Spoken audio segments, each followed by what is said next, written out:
Bienvenidos a un episodio más de Conversando con, un programa de los diálogos por un México con desarrollo inclusivo.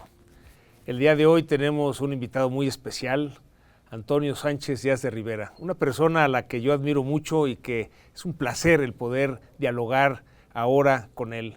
Toño, muy bienvenido, muchas gracias por acompañarnos en este diálogo por un México con desarrollo inclusivo. No, gracias Pepe, gracias por la invitación. Me da mucho gusto estar contigo, además con estudiantes aquí que nos acompañan, que siempre eso da un carácter pues, más fresco, ¿no? Y además por el tema, que es un tema apasionante y tú sabes que tanto a ti como a mí nos apasiona. Sin duda, y sí, como bien señalas, el que los jóvenes nos acompañen nos da un carácter diferente porque van a estar escuchando el diálogo y después tendrán oportunidad de hacerte preguntas, lo cual le pone un interés especial. Ya les dije que no sean capciosas. No, bueno, hay que darles la libertad. Bueno, de acuerdo. La libertad de que pregunten lo que gusten. Es uno de los atributos del modelo de desarrollo inclusivo, la libertad de expresión. La libertad de expresión, claro, tú también tendrás la libertad de responder lo que tú quieras. Pudiéramos empezar, Toño, si nos platicas quién es Antonio Sánchez Díaz de Rivera. Mira, había yo visto algunas entrevistas que hiciste, por cierto, muy buenas todas y muy sentidas, ¿no? A Eufrosina, a María Herrera de las Madres Buscadoras, y bueno, vi que empiezas preguntando de quién es uno. Y yo en la mañana reflexioné y dije, ¿quién soy yo? Y llegué a una conclusión, un idealista empedernido. Porque bueno, así es lo que ha guiado de alguna manera mi vida. Yo estudié en Puebla, soy de allá, estudié en el Colegio Humboldt, el colegio alemán. Después fui al TEC de Monterrey a estudiar la carrera y la maestría la hice en la Autónoma de Nuevo León. Y me quedé a trabajar en Monterrey. Y ahí quizá hay una experiencia que yo quisiera compartir también con los muchachos y muchachas que aquí nos acompañan, porque yo me quedé a trabajar. Y mi papá y mi hermano tenían empresas textiles en Puebla. Sin embargo, yo prefería allá. Y alguien me decía, bueno, es que yo creo que hay que echar a perder lo ajeno y no lo propio. No fue el sentido, sino más bien fue el conocerte a ti mismo, el salir adelante por ti mismo. Y bueno, de alguna manera, gracias a Dios, lo logré porque empecé como analista de organización y sistemas y acabé como gerente corporativo de organización y sistemas del Grupo Ramírez. Entonces, cuando ya regresé a Puebla a trabajar en las empresas familiares, te da una seguridad, no estás en ese puesto como gerente o como director porque papá te puso ahí, sino porque tú ya te sientes apto para ello, ¿no? Entonces, digamos que es una primera experiencia que quisiera compartir, pues yo sé que aquí en la universidad pues hay gente que puede tener ya algunas empresas y creo que vale la pena empezar en otros lugares. Y luego, bueno, ya fui presidente de la Asociación de Empresarios Textiles, de la Cámara Textil. Alguien me choteaba y me decía, profesión presidente. No, bueno, me gustaba, era yo inquieto. Eso es de familia, lo inquieto, mis hermanos lo son también. Y entonces, después de Coparmex en Puebla, del Consejo Coordinador Empresarial, y luego ya me fui a presidir la Coparmex Nacional. 93, 95, tenía yo 39 años. Entiendo que he sido el más joven en iniciar esta presidencia. Y bueno, ahí hay muchas experiencias que tú ya me irás preguntando, si quieres te comento. Una de las experiencias más fuertes quizá de mi vida, pero también más ilustrativas, fue siendo presidente que no firmé el pacto. ¿Se acuerdas que había, a lo mejor los jóvenes todavía no lo detectan o no lo saben, que había los pactos económicos, ¿no? Pero en las circunstancias en que se dio el asunto, pues decidimos no hacerlo, cosa no fácil, no fue un berrinche. Yo me acuerdo, Pepe, cuando entré a Coparmex, un expresidente, Bernardo Adavín, que me dijo, mira, Toño, tú lo que tienes que ser es consistente y congruente. Dije, pues no está tan difícil. No, pero a la hora de la verdad, hijo, man, no es tan fácil. Y entonces, si a ti te parece, comento esta anécdota en la forma muy breve, porque creo que tenemos un buen tiempo. Después de la crisis, cuando entra ya el presidente Zedillo, que se acuerdan que dijeron cómo no Salinas tomó antes la decisión de devaluar, para que ya el presidente Zedillo entrara bien. No fue así, tuvo que venir acciones fuertes para el país por parte de Zedillo y nosotros estamos en diálogo con él. Viene el día de firmar el pacto, me acuerdo que nos llama Herminio Blanco, que era el secretario de Economía, estamos ahí comiendo con él, un ambiente bueno, y cuando nos dice cómo viene el pacto, pues se acabó ese ambiente bueno, todos mis colegas líderes empresariales echaron los platos para atrás y empezamos a platicar. Entonces era cuando iban a aumentar el IVA, ¿no? ¿Te acuerdas del 10 al 15 en ese entonces, 15, ¿no? Sí. Después ya fue el 16, pero se aumentaba al 15. Y entonces yo les dije, bueno, ¿por qué no dan una seña adecuada al sector empresarial? Bajen el impuesto sobre la renta, porque no van a cobrar mucho ahora, porque había una depresión en las empresas, había una en la economía en general, y eso incentiva la inversión. No se puede. Oye, quiten el IMPACT, que era un impuesto del 2% sobre activos, quítenlo y con eso nos vamos. Bueno, pues no. Y yo coincidentemente, porque así fue, tenía la asamblea de Coparmex, entonces yo le dije a Herminio Blanco, yo me voy a la asamblea y ahí voy a exponer, pues si quieren que lo firmemos o no, con estas condiciones. Y dicho y hecho, lo planteé ahí. No, pues ya te imaginas la reacción en ese momento. Todo el mundo dijo, no lo firmemos. Y bueno, hubo algún empresario que el senador dije, bueno, ya oímos a todos, y que ahora que el presidente saliente, que era yo, era un servidor, y el presidente entrante, que era Carlos Abascal, tomen la decisión. Y entonces me acuerdo, lo tengo claro, bueno, hasta mente de emoción, pues fueron momentos muy difíciles, son momentos. Y entonces yo me volteo, nadie quería que se firmara con esas condiciones, me volteo con los vicepresidentes y les digo, tú, no.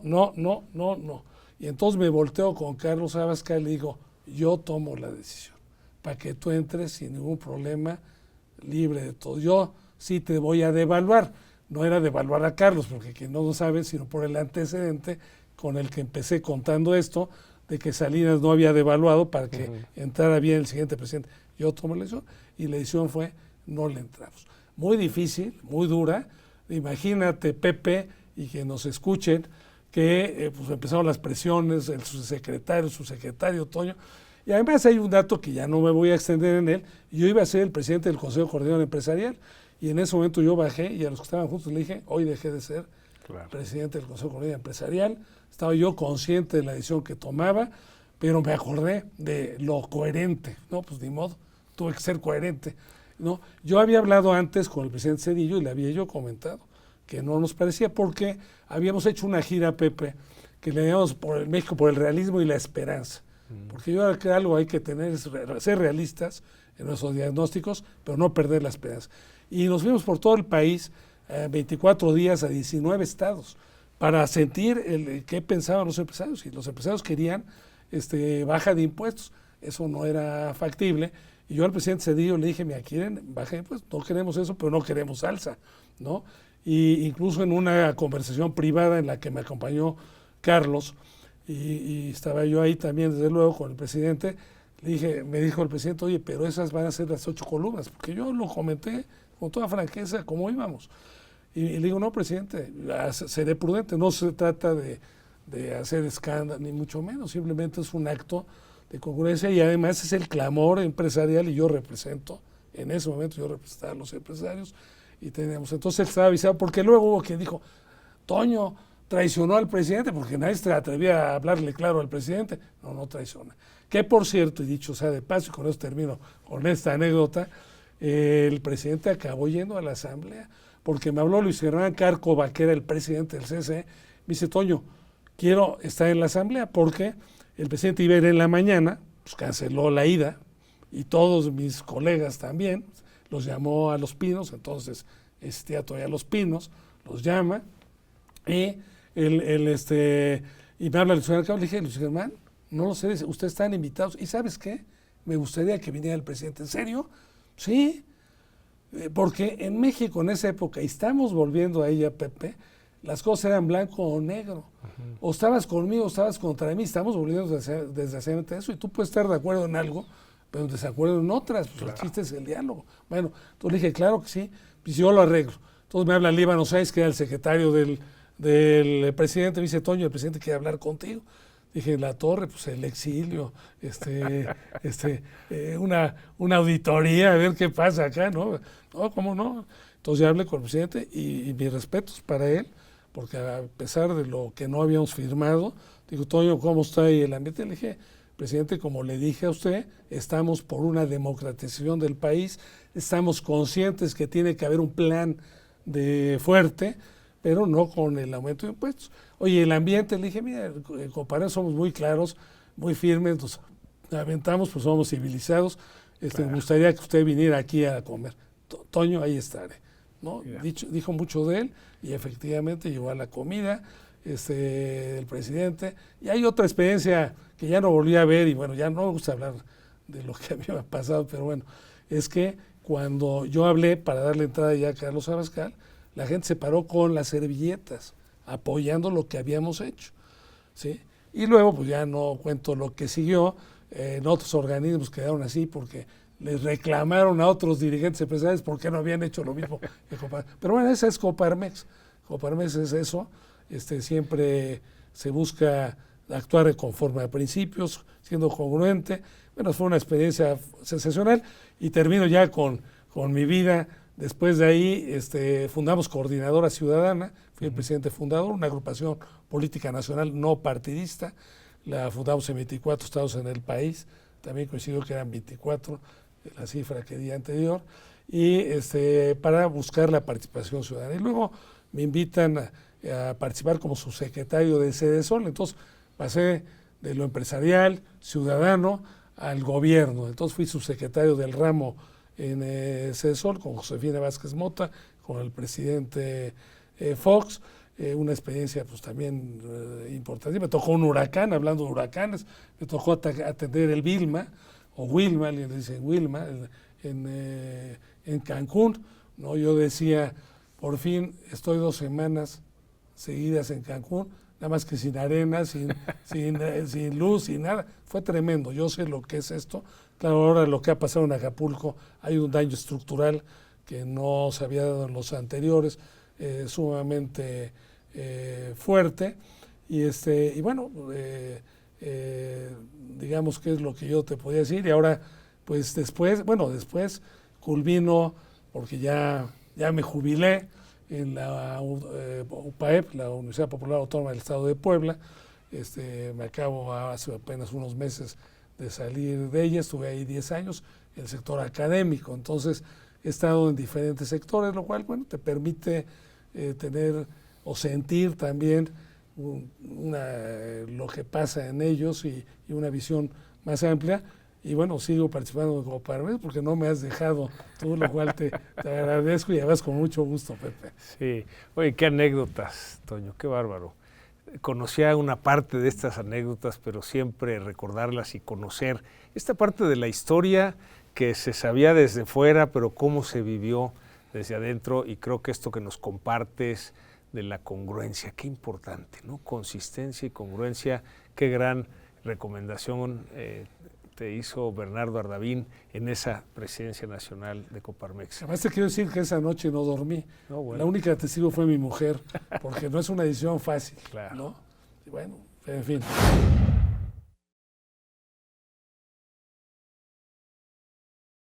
Sí, pero muy interesante ese paso, primero de ser representante de organismos empresariales, Coparmex en Puebla, el CCE en Puebla, Coparmex Nacional, el no CCE Nacional, después ese paso en esta agrupación ciudadana, después al gobierno, ahora sí que de borracho cantinero, y después al sector académico. Me gustaría explorar un poco en esos pasos, o sea, ¿qué es lo que te lleva a entrar en Cedesol, a ser parte de del gobierno? ¿Qué es lo que te parecía en ese momento que podías aportar viniendo del sector empresarial para aceptar participar en el gobierno? Bueno, ahorita que dijiste borracho y cantinero, me faltó una etapa. Fui diputado federal también. Correcto. ¿No? Y ahí sí pasé de borracho a cantinero porque primero fui diputado y después fui coordinador de los centros de estudio de la Cámara de Diputados. Y ahí sí sentí ese cambio. Porque cuando estás diputado, me dice, oye, esta tarjeta que me hicieron de prestación no me gusta, pues se la cambiamos. Pero cuando ya pasé a funcionario, no me gusta, pues te la quedas. Es ok. Me faltó eso. Mira, por eso empecé diciendo que dije, bueno, ¿qué he sido? Bueno, he sido idealista y he querido, esa búsqueda del bien común, ¿no? Que no es sencillo, no es fácil, implica un gran esfuerzo, pero llega un momento en que dices, yo creo que puedo hacer más si me meto al gobierno, porque en el gobierno tienes otro poder, un poder que se debe usar bien, es otro de los problemas que tenemos. Ya entraremos, me imagino, que ese tema también, de lo que hemos estado viviendo, que tienes que usarlo para el servicio, para buscar ese bien común. Y entonces, pues sí, realmente después de haber vivido una dirigencia empresarial y demás, sí me llamó la atención. Pero además se dieron, como siempre, se dan una serie de coincidencias o dioincidencias en algunos casos. Josefina Vázquez Mota, yo la había invitado a coordinadora ciudadana, a la participación ciudadana. Ella tenía la Secretaría de la Mujer. Entonces, cuando la llama el presidente Fox, me llama a mí. Que, por cierto, hicimos también, he participado en cosas muy interesantes. Hubo 3 meses participamos en la reforma del Estado con Porfirio Muñoz Ledo, que acaba de morir. Porfirio Muñoz, una gente brillante. Digo que su problema, bueno, ya estoy muy coloquial, pero su problema era que grillaba tanto que se grillaba a sí mismo. Pero una gente brillante, sin duda, que me llamó y participamos ahí en la reforma. Y después yo ahí jalé también a Josefina. Y cuando se presenta en el Museo de Antropología los resultados de los estudios para la reforma del Estado, donde participó gente estupenda de diferentes sectores, llegó ahí Josefina y me dice, oye, a la salida quiero hablar contigo. Sí, cómo no, porque fíjate que me llamó Ramón Muñoz y me está llamando el presidente Fox y me dijeron esto y esto y esto. Y pues parece que van a ofrecer la secretaría. Le dije, no, ya eres. Porque Carlos Abascal, que fue secretario del Trabajo y luego de Gobernación y haciendo más como un papel estupendo que hizo, me había contado su proceso. Entonces me lo cuenta, y le dije, no, ya eres. Y al día siguiente me dice, Toño, ya efectivamente, como decías, ya soy, y vente conmigo. Yo estaba presidente de Coordinadora Ciudadana, vente conmigo, trae a la gente que quieras, nos vemos en la tarde, porque además así era ya ejecutiva, inmediata, y además fue una designación que fue de las últimas, si no es que la última. Y entonces, así entré al gobierno. El primer año no tuvimos vacaciones, pero ninguna, porque yo decía, estamos entrando a la Secretaría, es como un caballo brioso. Primero, agárrate de la crin y no te caigas. Claro. ¿No? Yo alguna vez monté, ¿no? Entonces, agárrate. Y segundo, pues ya vas a poder montar. Y si lo haces caminar bonito, pues qué bueno. No, pues el primer año había que agarrarse de la crin. Y entonces, eso fue lo que hizo que entrara ahí. Y bueno, tú sabes, en Coparmex también es una escuela de tener claro que hay que entrarle a lo social y a lo político en sentido amplio, no necesariamente partidista, y por eso le entré y bueno, fueron momentos muy intensos, pero que valió la pena. ¿Alguna anécdota que te gusta tanto compartir en ese paso por Cedesol, en ese desarrollo social, algo que te haya tocado vivir? A lo mejor un poco más de detalle también de la parte del huracán Vilma, qué es lo que se hizo, cómo se comunicó, cómo se ayudó. Le entro ahorita a la Vilma, porque está muy actual el asunto, pero me acuerdo de otra, que fue muy significativa, que iba a ser una marcha del 2 de octubre, si no mal recuerdo.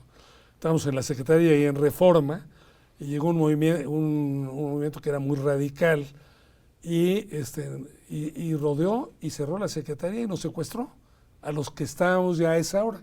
Ya era en la tarde noche, y nos secuestró tal cual. ¿Sí? Y entonces nos quedamos como 30 agentes dentro de la secretaría. No sabían exactamente quién estaba, no sabían que estaba yo. Digamos, el de mayor jerarquía era yo, no estaba, qué bueno, la secretaria. Y ahí pasamos la noche, ¿no? Y entonces, presionando para obtener recursos, pero a base de presión, hombre, los recursos, y más en esa época, lo importante es que se den de forma justa y que se atienda a lo más pobre y a los más pobres, etc. Es presionando, estaban acostumbrados a chantajear. Y entonces empezó la mañana y hicimos un comité que fuera a negociar con ellos. Y ahí iban y tenían juntas y venían conmigo y me decían. Sabían que ellos, los que nos secuestraron, que iban a preguntarle a alguien, ¿no? Bueno, y entonces, cuando ya fue en la mañana, dije, ahora el tiempo juega a nuestro favor. Entonces decían, bueno, ¿cuándo vamos a negociar? No, momento. Oye, ¿que cuándo? No, momento. Yo sabía que la marcha empezaba a las 4 de la tarde, no, se tenía que ir a fuerza, ¿no? Y entonces, así, bueno, al final, porque no se lo merecía, no les dimos nada. Para esto, se me olvida, ya termino con esa anécdota, que lo clásico cuando eso sucedía, llegaban las gentes a trabajar y dice, ¿qué nos vamos? No se vayan. Quédense alrededor del edificio, traigan pancartas diciendo, ¿y qué vamos a hacer con los que nos están esperando en Yucatán y los que nos están esperando en tal lugar? Sí, lo clásico era, pues váyanse no, quédense alrededor. Entonces ellos empezaron a sentir una presión de dentro de afuera hacia adentro, donde ellos estaban metidos dentro de la Secretaría. Entonces fue lo primero que hicimos, no se vayan, quédense acá, hasta que se resuelva. Bueno, entonces ahorita me acordé, fíjate, no me había acordado de esa. Bueno, lo del Vilma, que sí, mira, lo del Vilma, me acuerdo que fuimos a Champotón, se estacionó, fue un meteoro muy fuerte, no me acuerdo exactamente los grados, no llegó a grado 5 como ahora, pero el problema es que se quedó mucho tiempo.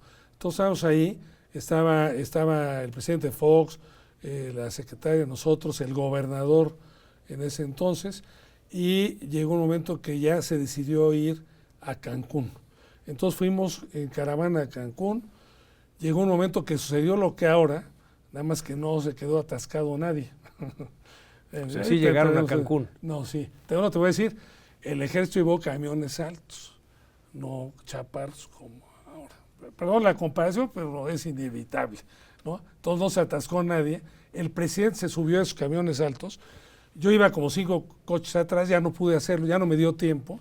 Subió y con eso llegó a Cancún. Yo me regresé a Champotón, pesqué una avioneta del gobierno de Yucatán, me llevó, porque yo me iba a encargar de eso por parte de CESOL, llegué al aeropuerto. Interesante la capacidad de servicio, porque me dijo, disculpe que lo recibamos así, con que disculpe.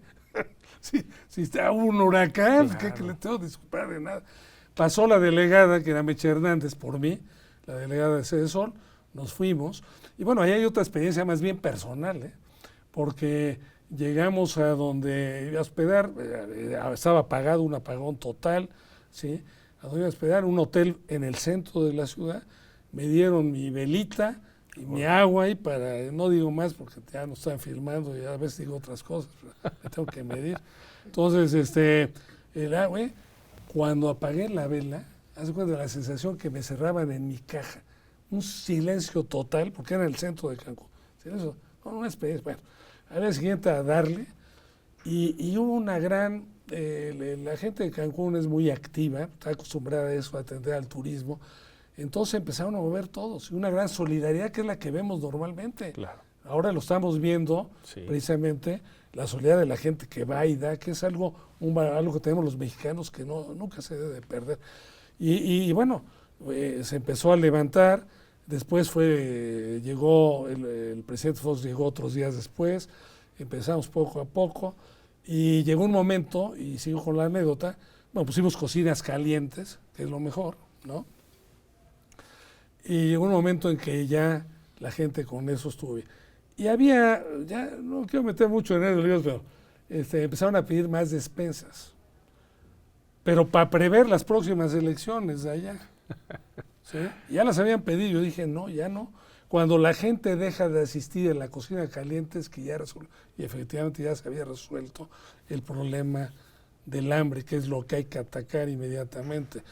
Luego empezó a haber algo de pillaje, lo que hubo ahora, pero había un teniente coronel ahí, muy eficiente. Yo le dije, oye, tenemos que resolver esto, no podemos dejar que eso suceda. Claro. Se actuó rápido, no pasó son malas comparaciones, pero no pasó lo que ahora, entendiendo, repito, que ahora fue de otra dimensión, por los daños que hubo y demás, pero enseguida se puso y se repartió después, se atendió a la gente. Es una población muy activa. Claro, es la población de allá, la de Acapulco, quizá no tenga algunas características como las de acá. Yo me acuerdo que Josefina Vázquez Mota fue a atender Chiapas, y Chiapas por la propia orografía, por la propia pobreza, tardó más tiempo. No es posible, ¿no? Ahí las diferencias que tenemos en el país no fue lo mismo. Pero ahí se levantó, pero sí es una experiencia fuerte. Y me acuerdo que estaba ahí el general, me dice, usted y yo vamos a arreglar las cosas porque yo veo que aquí están. Y bueno, y gracias a Dios salió adelante. Josefina se fue a atender lo de Chiapas.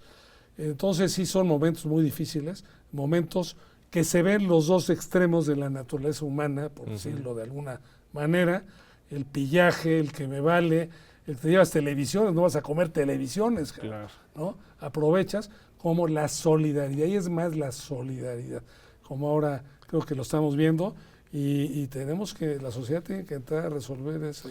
Y sin duda la solidaridad que nos caracteriza a los mexicanos y que cuando hay este tipo de eventos surge, ¿no? En los temblores, en los huracanes, y ahora no ha sido la excepción.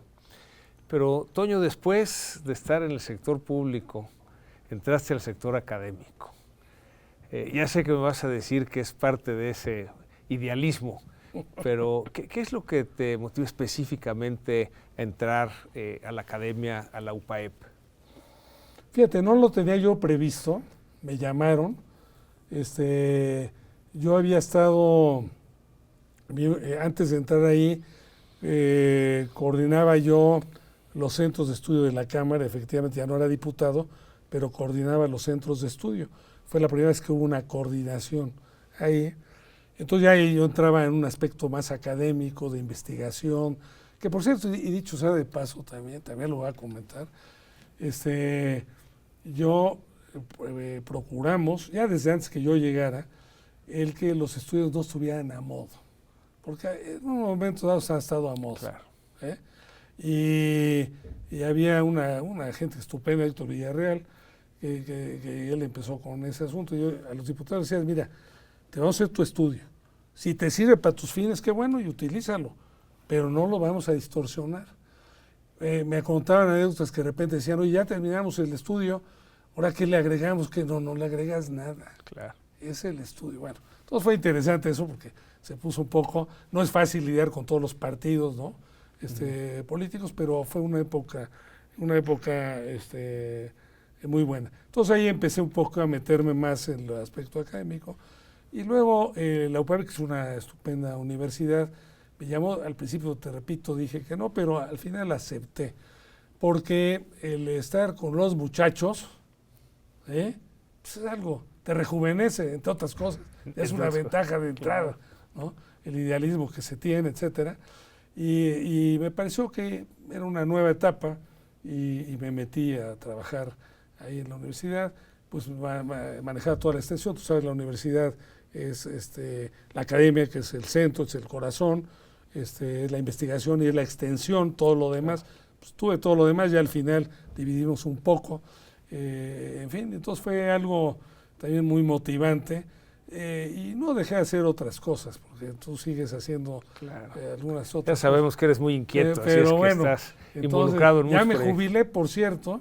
Qué bueno, porque ahora sigues igual de activo. Sí, pero estoy peor que cuando me jubilé, porque en un webinar con Coparmex, me acuerdo que alguien de nuestros colegas, Pepe, alguien me dijo, oye, ¿qué? Estaba yo de vacaciones, pues vete a disfruta. Y otro me dijo, no, te jubilaste en la UPAEP, no de Coparmex. Entonces resulta que seguimos en esto. Sí.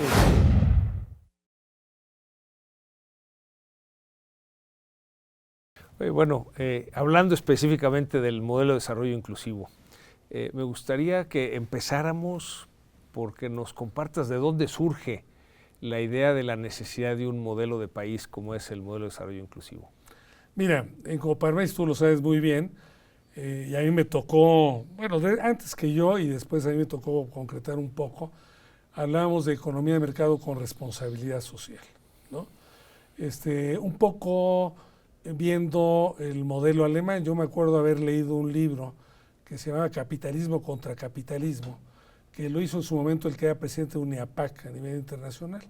Y entonces comparaba empíricamente el modelo de Estados Unidos, Inglaterra, etcétera, con el modelo alemán. Y en épocas que ambos economías habían crecido muy bien, pero había una diferencia, que había más equidad en el alemán, menos diferencias del que menos gana al que menos gana. Y eso nos llamó mucho la atención en Coparmex. Desde antes que yo fuera presidente, yo me acuerdo que algunos otros ya habían ido incluso a Alemania, con la Konrad Adenauer, ya habían, ¿no? Pero ahí lo vimos con mucha claridad. Y entonces en México, a tratar de impulsar este modelo, le llamamos economía de mercado con responsabilidad social. Cambiamos un poco, y de ahí creo que fue una primera etapa dentro de la Coparmex, que pues, tú sabes que hay una gran conciencia de los empresarios que están afiliados a la misma, en donde pues, hay esa conciencia social. Pero a mí me parece que este paso que se ha dado, que tú lo has dado, ¿sí?, al modelo de desarrollo inclusivo, ya es un paso más allá, más importante. Ya no se trata en las empresas de tener solo esa responsabilidad corporativa, porque ahora pues ya está hasta de moda, y qué bueno que esté de moda. No, se tiene que ir más allá. O sea, no son los stakeholders famosos de atenderlos, ya desde luego muy lejos del modelo de Milton Friedman, donde decía, mira, tú ten utilidades, darle su lana para hablar coloquialmente a los accionistas y ya lo demás, no. Esas épocas ya que, bueno, ya pasaron, tienes que atender, pues para empezar a tus propios colaboradores, a tu cliente, si no truenas, además, claro, en una competencia, tú lo sabes perfectamente bien, pero no solo eso, sino también a proveedores y a la comunidad, ¿no? Entonces, el modelo de desarrollo inclusivo va más allá incluso de la propia empresa, y lo hemos platicado tú y yo. Lo ideal es que llegue un momento en que digan, oye, está Coparmex, lo promovió Coparmex, pero que ya sea asumido de tal manera por la propia sociedad y los diferentes sectores que lo tomen como suyo. Tú has hecho entrevistas acá y preguntas, oye, ¿qué le podemos agregar al modelo? Porque además no está grabado en piedra, claro, si no hemos consultado. Y bueno, tú sabes que para este año nos fijamos, hay 4 objetivos de bueno, a lo mejor ya me adelanté mucho, porque tú y yo lo conocemos, pero hemos fijado el aterrizaje del propio modelo, que tiene el modelo pues 3 dimensiones, abarca la política económica y social, no solo la económica, aunque parte de un organismo empresarial, pero como es Coparmex, siempre ha tenido una visión más amplia. Tiene la parte, las 3 pilares, ¿no? Tiene 6 ejes y 20 atributos.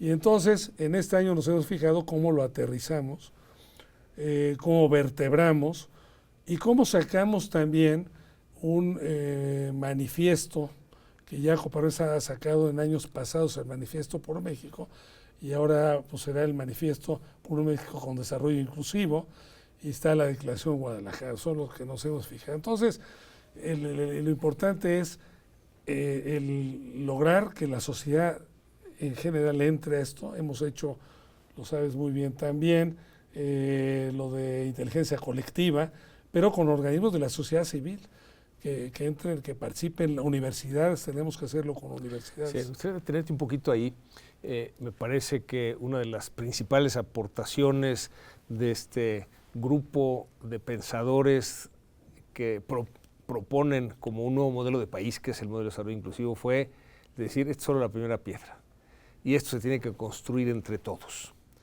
Y bueno, son ya 2 años en que se presenta con universidades, con organismos de la sociedad civil, en los centros empresariales de Coparmex, con partidos políticos, pero esta parte de la inteligencia colectiva, ¿podrías profundizar cómo se organiza, qué busca y qué es lo que se ha logrado con esta metodología de la inteligencia colectiva? Mira, es una metodología muy buena porque hace participar a los diferentes sectores. Son grupos, bueno, tuvimos grupos grandes, pero bueno, creo que uno llegó hasta 50, pero son normalmente grupos de 30, etcétera, en los que se hace un ejercicio también de priorización, ¿no?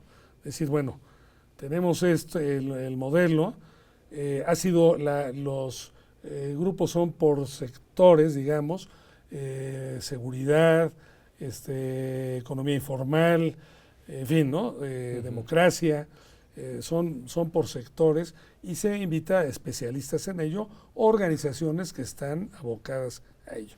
Entonces, con esa metodología lo que se logra, primero, profundizar en el diagnóstico, en qué situación estamos, cómo estamos, pero ya más allá de Coparmex, más allá de lo empresarial propiamente dicho, que es lo interesante, y luego decir, bueno, ¿para dónde tenemos que caminar?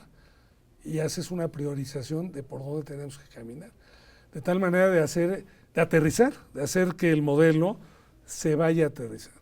Y si bien tiene una visión de largo plazo, que hay que tenerla, ¿no? Porque a este país a veces lo que le ha faltado es largo plazo, aunque yo desearía que algunas cosas que estamos viendo ahorita no se hagan a largo plazo.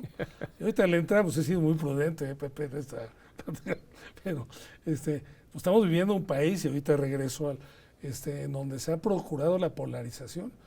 ¿Qué es lo que pasa con los modelos populistas? No solo privativos de México, ¿no? Hay un libro de Moisés Naim muy bueno, en donde habla precisamente de las 3 P's, ¿no? Del populismo, la polarización y la posverdad. Y eso lo estamos viviendo, desgraciadamente, en México. Y al mismo tiempo estamos viviendo un regreso al nacionalismo revolucionario, que es un retroceso muy grande. También hay un libro, ahora que estamos en una universidad y para que los jóvenes tomen nota, de Roger Batra, que es un agente de izquierda, pero serio, y que lo que plantea es eso, le llama El regreso a la jaula, el libro, Regreso al nacionalismo revolucionario. Entonces, estamos en un momento crítico en México, en donde yo diría que este modelo, Pepe, nos da respiro. Es un modelo, desde luego, como tú bien lo has comentado, de largo plazo, pero con escala en el 2024. Tenemos que tener escala en el 2024, porque si bien las cosas no son blanco y negro, y sería muy mal caer en un maniqueísmo, todo lo que hace el gobierno federal y todo lo que hace la iniciativa está bien, pero sí hay cosas, como tú lo sabes y mucha gente, preocupantes de lo que está pasando, de este populismo autoritario. Antes a lo mejor tuvimos épocas de autoritarismo populista, y ahora tenemos un populismo autoritario y que se están queriendo hacer cambios que yo creo que no benefician al país. Se ha mantenido la estabilidad económica, que bueno, pero en otros rubros, pues ciertamente tendríamos que estar muy listos, y por eso el aterrizaje 2024, que no es un aterrizaje, como tú lo has mencionado también varias veces, partidista, pero sí por el país, porque si caemos en este populismo, que puede llamar la atención a mucha gente, pero que no. Y bueno, tenemos antecedentes.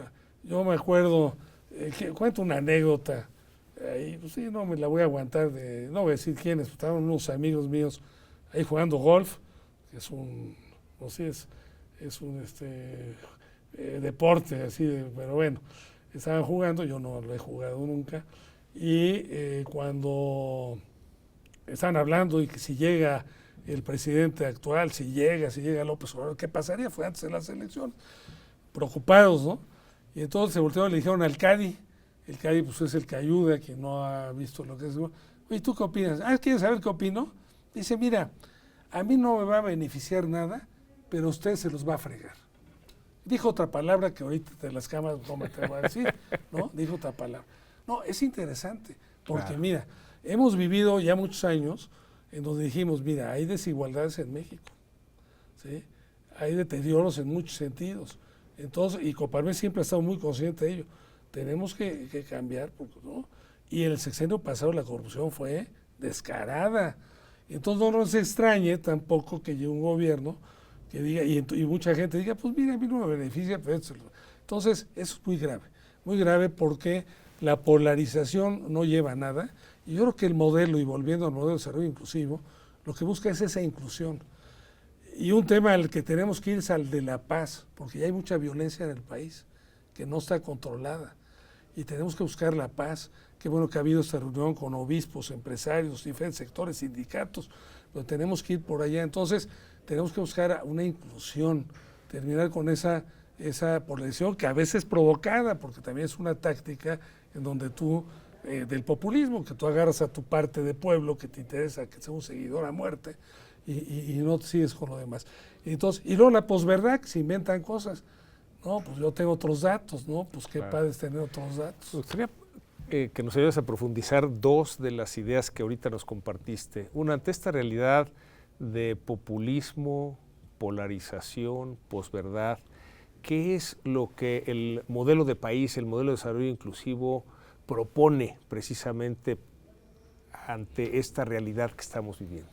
Bueno, lo primero que propone, creo yo, es que no tenemos que estar polarizados, sino tenemos que tener un modelo de país que todos tenemos que jalar para allá.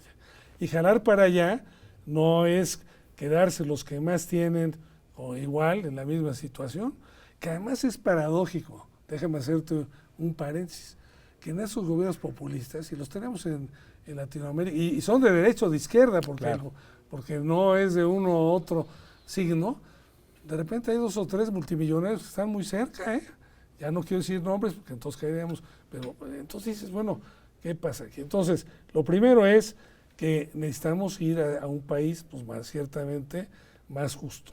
Si nosotros analizamos todos estos años, y se ha dicho ya varias veces, bueno, ha bajado, digamos, la pobreza, aunque ya con la pandemia ha bajado la pobreza en el mundo, estoy hablando incluso en el mundo acá, pero ha aumentado la desigualdad. La pobreza proporcionalmente hablando, ¿no? Y tenemos que atender eso porque las desigualdades son tremendas. Nada más en la pandemia, no acá.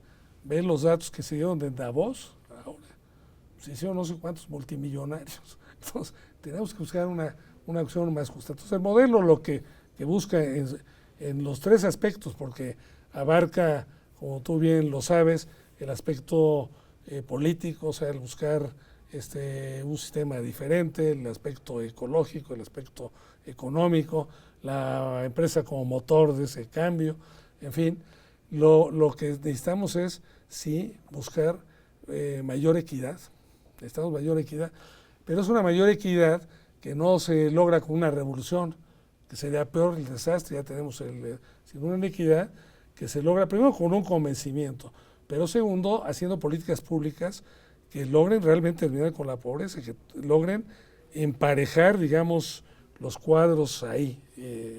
Creo que tenemos que conseguir eso.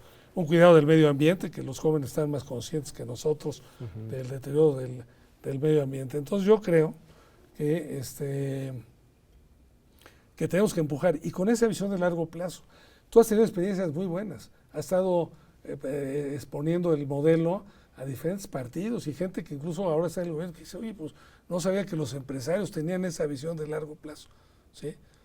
Nada más que este 2024 es clave para hacer mayor conciencia en la población de que no tenemos que ir a esa polarización y que tenemos que unirnos, pero para un país, pues ciertamente, pues sí, más justo, pero que no deje de ser productivo, y la justicia no se logra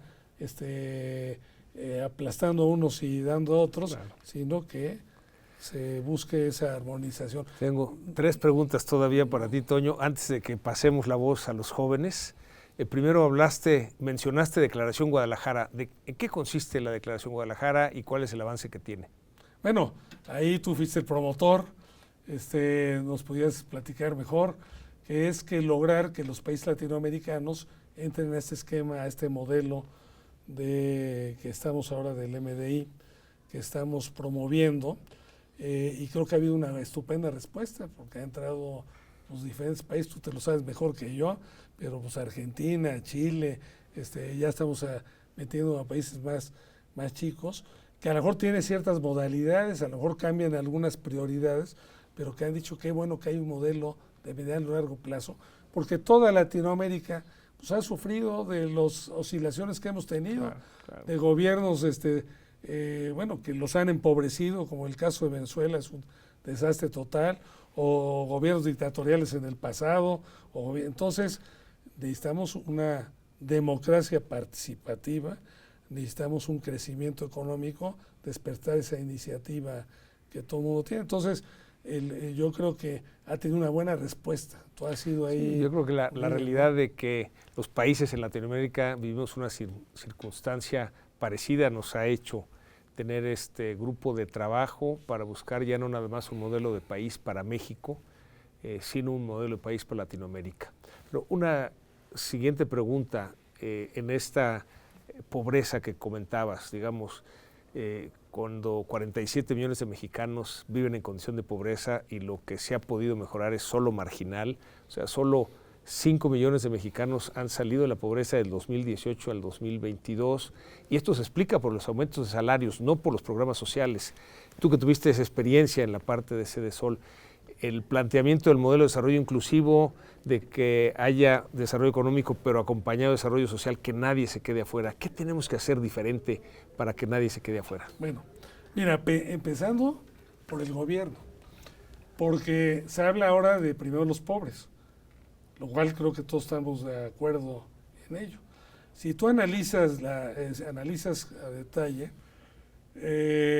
por ejemplo, en el caso, saben, y los que están aquí, o más bien si estudian a lo mejor economía, que se mide la equidad por deciles, los 10% más pobres y los 10% que están en una situación diferente o ya fuera de la pobreza, ¿no? Son por deciles. Bueno, paradójicamente, el decil más bajo no ha sido beneficiado por este gobierno que tanto habla de los pobres. Y ahí están las cifras, ¿sí? Del 2018, en todo el gobierno, ahora que sacaron los nuevos datos del 2022, vemos cómo del decil más bajo recibía a lo mejor 35% y ha bajado como 7 puntos. Estoy recordando mentalmente, ha bajado. Entonces, lo primero que hacer es congruente con esas políticas. Cuando ahora el presupuesto más grande que viene es el dar el apoyo a adultos mayores, qué bueno que se da, pero se le da parejo a todos los adultos mayores de este país. Antes no era así. ¿Lo necesiten o no lo necesiten? Lo necesiten o no lo necesiten. Okay. ¿No? Entonces ahí tiene que haber una política diferenciadora de realmente dar. Entonces tiene que partir primero de las políticas públicas que realmente atiendan a los pobres. Ha habido oscilaciones, a veces han sido del gobierno de México la responsabilidad, pero a veces que vienen de fuera, porque ha habido, yo viví eso en la Sedesol, que llegamos a reducir la pobreza en un porcentaje importante, la pobreza extrema, ¿sí? Y de repente pues crece por esos golpes, claro. Que paradójicamente ahora que bajó, y qué bueno, en los últimos datos se habla de que bajó la pobreza, pero por ejemplo la pobreza extrema no. Es no correcto, bajó. Es correcto. Sube marginalmente, pero no baja, que es lo importante. No baja, sí. ¿No? Y entonces, incluso sube, ¿no? Sube. Sí.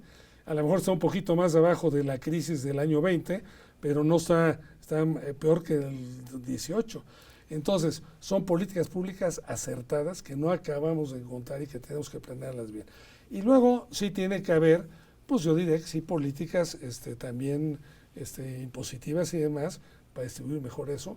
Tiene que haber, bueno, en Coparmex tenemos un movimiento estupendo que tú lo has liderado y que es cómo subimos los salarios mínimos, no los mínimos oficiales, sino los mínimos que paga cada empresa, ¿sí? Cómo los subimos voluntariamente, porque si pones una ley, cada empresa sabe su cuento, y ya hay muchísimas empresas metidas en empezando por el ejemplo del norte, de Ruba, digo nombres, que es la empresa de vivienda más grande del país, y ya está viendo cómo le sube los salarios a sus gentes, porque tenemos pobreza laboral, aunque te ganas un salario no ganas. Sí. Entonces, ese es una de las cosas que Coparmex está impulsando y que es clave. Sí, este es ya un ejemplo, ya nos hablaste de lo macro. Y ahora salimos a un ejemplo. Lo micro, pero muy bien, para concluir con esa parte, el cómo la empresa, la organización puede hacer diferencia este ejemplo de los salarios es algo muy concreto. ¿Qué otros ejemplos hay de cómo desde la empresa, desde una organización, puede hacerse la diferencia para disminuir la pobreza? Bueno, yo creo que hay que empezar por la propia empresa. Tú pones un ejemplo, que te lo he escuchado, para que veas que te escucho. Una empresa cementera, cuyo nombre no vamos a decir ni mucho menos, que cuando hizo un inventario de cómo estaba su gente, había gente que tenía piso de tierra.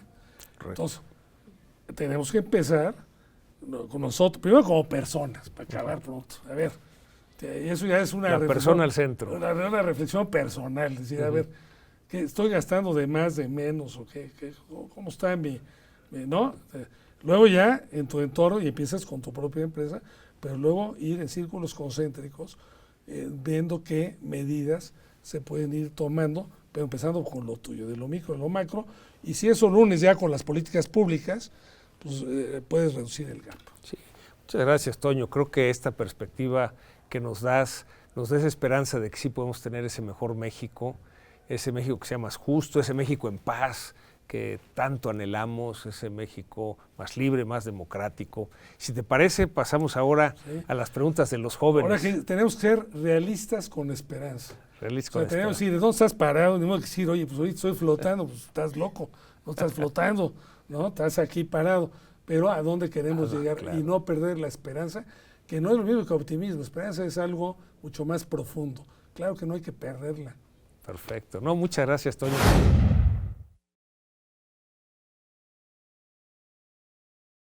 Entonces pasamos con los jóvenes, cámaras acá.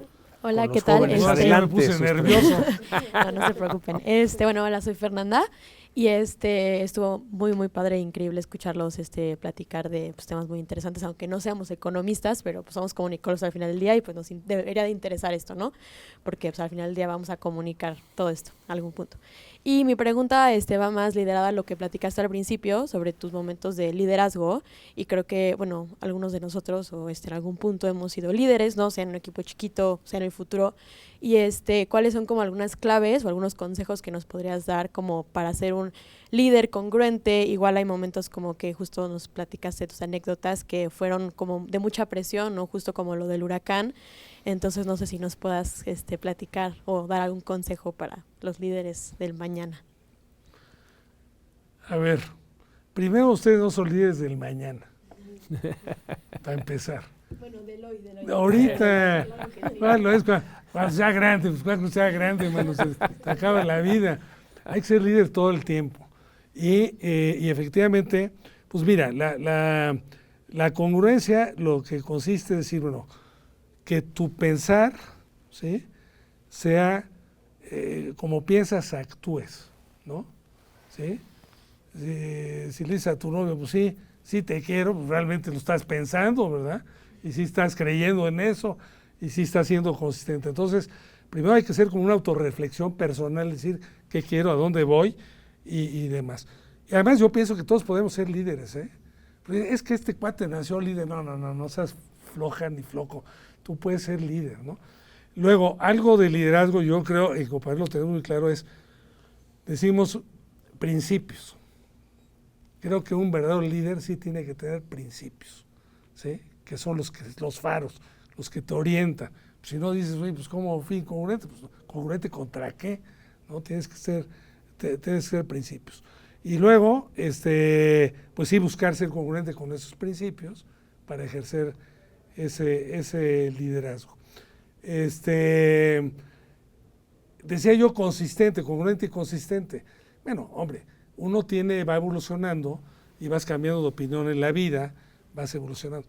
Pero cuando digo consistente es que no digas una cosa ahorita que salga diga, pues, me los cotorrea tus cuates, man, ¿no? Y digas lo contrario, ¿no? Eso no puede ser, tienes que ir evolucionando, sí. Entonces, esas dos cosas tan sencillas a la hora no son fáciles. Entonces, como que ustedes hagan una reflexión, ¿cuáles son mis principios? ¿Qué es lo que quiero realmente? ¿Qué busco? Y buscar ser congruente con ellos y ir evolucionando al respecto. Pero desde ahorita, Sí, claro. Y yo, aquí los líderes. Desde luego no. Los líderes de hoy. Líderes Desde de luego hoy, claro. no te satisfizo mi contestación, qué bueno. No, sí. No, ¿cómo? ¿Cómo? Bueno, puede ser una buena base para Bueno, lo que queremos Eso. hacer, ¿no? Pero bueno, Muy muchas bien. gracias. Y no se conformen. Un joven lo primero que tiene que hacer es no conformarse con la situación actual, ¿sí? Y qué bueno que están estudiando y ustedes tienen que ser muy buenos en lo que estudian, pero tengan esa visión de que es uno y los demás, ¿no? Digo yo. Gracias. A ti. Sí, muy claro. Antonio, bueno, muchas gracias. Yo soy Luis. Ya lo mencionaba Fernanda, ¿no? A veces como comunicólogos se dejan estos temas de lado, ¿no? La economía prácticamente no se toca en toda la carrera. De tu experiencia de la formación académica, ¿qué hace falta para generar más conciencia en los jóvenes sobre este tipo de asuntos? Pues mira, yo creo que no es una cuestión de economía. Yo creo que es algo transversal a todas las carreras y que es la conciencia social, la conciencia de que ¿para qué estudio mi carrera? Pues claro que estudias tu carrera porque hay que superarse. Claro que estudias tu carrera porque quieres tener una buena chamba, pues ya es lógico que no la quisieras. Pero también de encontrarle mayor sentido. Y entonces es uno y la comunidad. Entonces, claro, yo tengo que tener una familia, quiero ganar bien, pero no a costa de lo que sea, no a costa de otros, sino eso. Entonces, yo digo que es algo que en todas las carreras tiene que ser un tema transversal. Claro, sí, estoy completamente de acuerdo porque a veces, pues por ejemplo, ¿no? A mí me surge la inquietud de qué hacer, ¿no? Con mi dinero después de la carrera y no se nos enseña a veces. Sí, ese tipo de exacto. cosas. Y bueno, pues tienes tu familia, en fin, qué hacer, pero primero espero que logres tener dinero. Claro, exacto, primero Porque ganarlo. Por un eso trabajo. hay que componer el país para que gane, pero no unos ganen en una barbaridad, bueno, y mucho menos lo ganen ilícitamente, eso no se puede permitir. Eso ya partimos de esa base, que tienes que tener un concepto ético del asunto, ¿no? Así es, bueno, pues muchas gracias. Gracias a ti. Siguiente pregunta, jóvenes. Hola Antonio, Hola. mucho gusto, soy Miguel. Sí, Miguel.